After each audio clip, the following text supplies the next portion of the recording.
What's good, guys? It's Khalil Jamar. Hope all is well with you guys. If this is your first time on my channel, welcome. If this is not your first time on my channel, welcome back. So today's video is going to be a little bit different. I'm not showing my handsome face on the camera today, but I am going to be talking about something that I came across. I thought was pretty funny.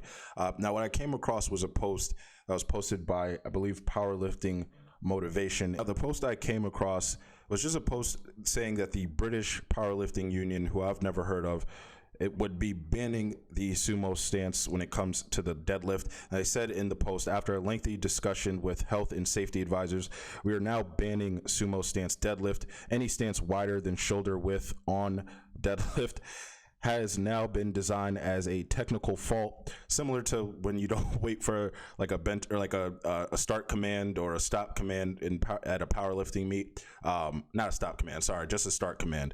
That's what a technical fault would be, and it will be failed in competition. We are sorry for this move, but under advice, we have to take it.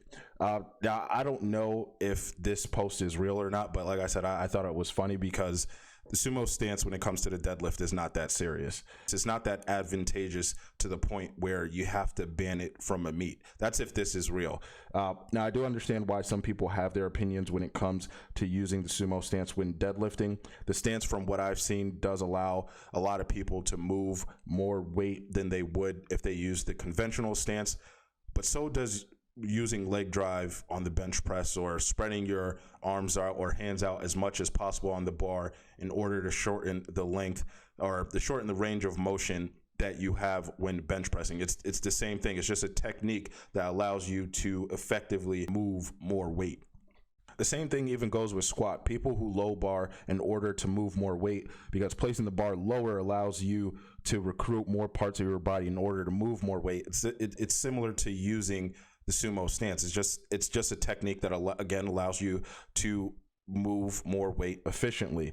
Now, if anything should be banned or should be given technical faults, it should be that bench press technique where it looks like the person doesn't have a spine anymore and they're able to literally fold their back almost in half.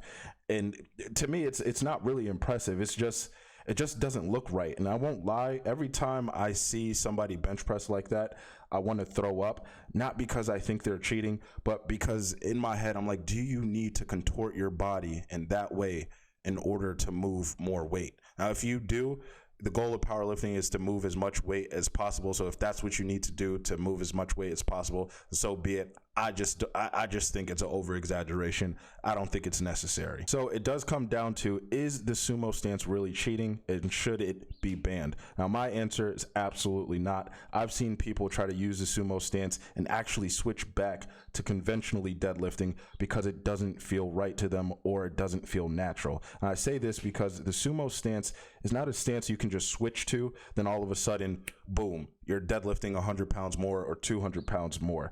In fact, you might find that the opposite is true. And we even saw this with Larry Wheels when he gave the sumo stance deadlift a try. He was definitely having some trouble using the sumo stance deadlift. That looked like his kryptonite. He is one of the strongest people in the world, but when he had to sumo deadlift, he looked like he was in pain. Now, with that said, if you are able to master the sumo stance deadlift, it does seem like it is the most effective way to move weight when it comes to the deadlift, but you have to understand how to do it correctly.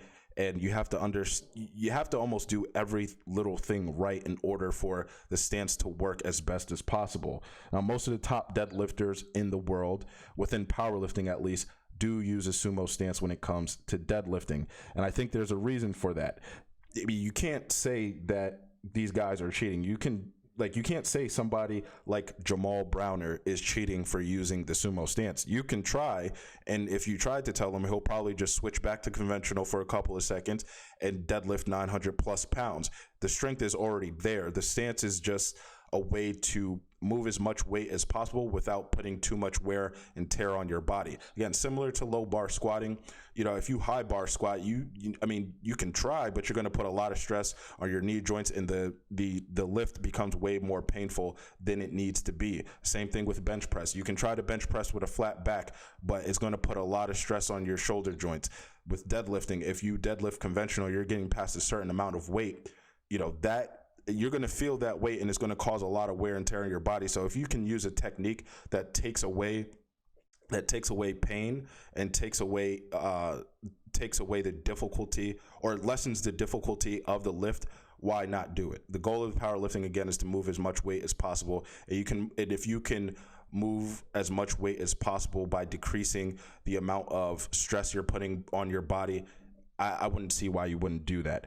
But guys, that is the end of the video. Leave your thoughts in the comment section.